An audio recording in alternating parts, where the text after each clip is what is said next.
Imagine you and your partner are chilling in the living room and suddenly you hear a knock at the door. You open the door and you see two children hiding their faces. You let them in, and when they finally show you their faces, their eyes are pale black as a starless universe. So, what will you do? Well, that is what happened with a family in Vermont. This is one of the reported cases of the black-eyed children. So who are they? Why do they appear randomly? And what is their purpose? Let's find out.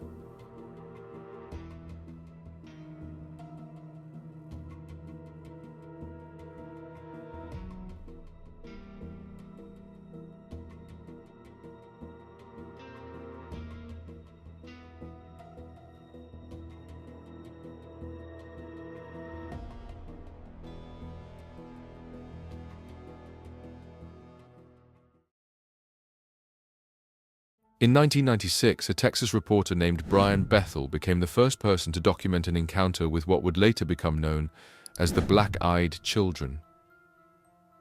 Bethel had been sitting in his car outside a strip mall in Abilene, Texas, writing a check to pay his cable bill when something inexplicable happened. A sudden, unshakable sense of fear gripped him. His hands trembled as he noticed two figures approaching his driver's side window. Two young boys stood just outside, their features obscured by the dim parking lot lights. They knocked on the glass, and when Bethel rolled the window down slightly, they spoke in an oddly mature tone, asking for a ride. They claimed they needed to go home to get money for a movie ticket. But something didn't make sense. The movie they said they wanted to see had already started. 45 minutes ago, in fact. Why would they even bother trying to get there now? As Bethel hesitated, the children became more insistent. "We can't come in unless you let us," one of them said. That's when Bethel saw them clearly for the first time. Their eyes, completely black, no whites, no irises, just an endless void. Terror surged through his body. Every instinct screamed at him to get away. He slammed his car into reverse, peeling out of the parking lot. When he glanced in the rearview mirror, the boys had vanished. Bethel later shared his chilling experience in the Abilene News Reporter, and soon after, similar reports began emerging from all over the world. But who are these children? And what happens when someone actually lets them in? Well, let's continue the story we discussed in the start. One of the most disturbing cases comes from a snowy town in Vermont. An elderly couple was at home one cold winter night when they heard 3 slow, deliberate knocks on their door. The husband opened it to find 2 children, a boy and a girl, standing on the porch, their faces hidden by the hoods of their old-fashioned clothing. "Parents will be here soon," the boy said. "May we come in?" A strange sense of unease settled over the couple. The children refused to make eye contact, standing stiffly in the doorway. Despite their discomfort, the couple allowed them inside. The wife went to make them hot cocoa while the husband tried asking them questions. "Where are your parents? Why are you out here alone?" But the children didn't answer. Then, the wife noticed something strange. Their normally friendly cat was terrified, its fur bristling as it hissed at the children. The tension in the room thickened. "May we use the restroom?" the girl finally asked. The wife pointed them down the hall. As the children disappeared, she turned to her husband and gasped. Blood was streaming from his nose, staining his hands and shirt. Before she could react, the power suddenly cut out. The house was plunged into darkness. A deep silence filled the space. Then, from the hallway, came the eerie, whispering voices of the children. "Our parents are here." A chill ran down the wife's spine as she made her way to the front door. Peering outside, she saw them, 2 tall, thin figures standing at the end of the driveway. Their faces were shadowed by the night, their presence unnatural. The wife waved hesitantly, but the figures didn't move. They didn't acknowledge her at all. Then, without a word, the children stepped outside, joining the figures. A black car was waiting for them.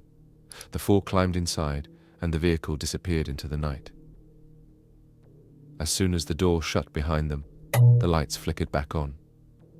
But the horror was far from over. Over the next few weeks, strange things happened in the house. 3 of the couple's 4 cats vanished without a trace. The 4th was found dead in a pool of its own blood. The husband's health deteriorated rapidly. His nosebleeds worsened, and after visiting the doctor, he was diagnosed with a rare and aggressive form of skin cancer.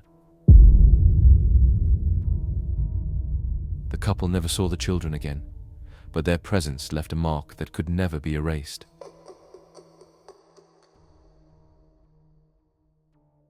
Who are the black-eyed children?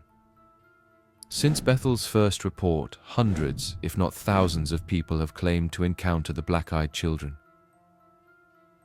These children typically appear between the ages of 6 and 16, wearing outdated or ill-fitting clothes. Sometimes their attire seems almost normal, but upon closer inspection, their shirts bear logos of sports teams that no longer exist, or their shoes are decades out of style. Their voices are monotone, eerily mature for their age, and they often repeat phrases in an unnatural way. Their most distinctive feature? Pitch black eyes, devoid of life, emotion, or humanity.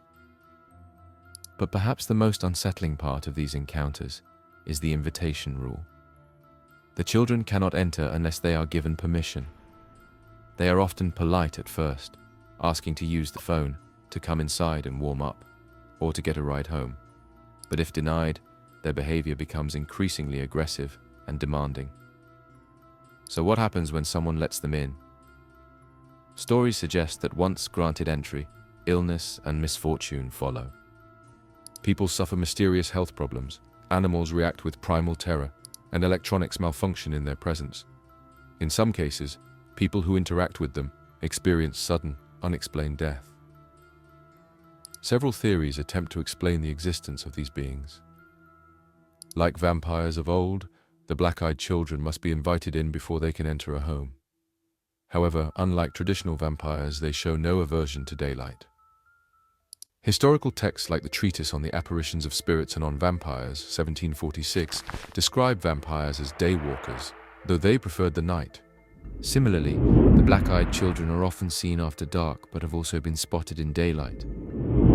Some believe the black-eyed children are demons in disguise, waiting for an invitation to gain power over their victims.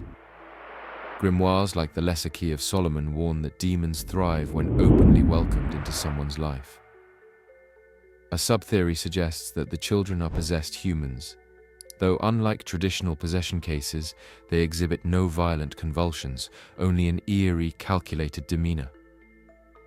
Perhaps the most chilling theory is that these children are aliens, or alien hybrids. Some witnesses report electronic disturbances in their presence. Others suffer severe health issues after encounters, which mirrors cases of radiation exposure associated with UFO sightings. More disturbingly, there are accounts of men in black appearing shortly after encounters with the black-eyed children, watching, questioning, and in some cases warning people to forget what they saw. Reports of black-eyed children have not stopped. Drivers see them standing alone on desolate roads late at night, their black eyes reflecting in the headlights. Some wake up in the middle of the night, overwhelmed by the sense of being watched, only to find them standing in the shadows of their room.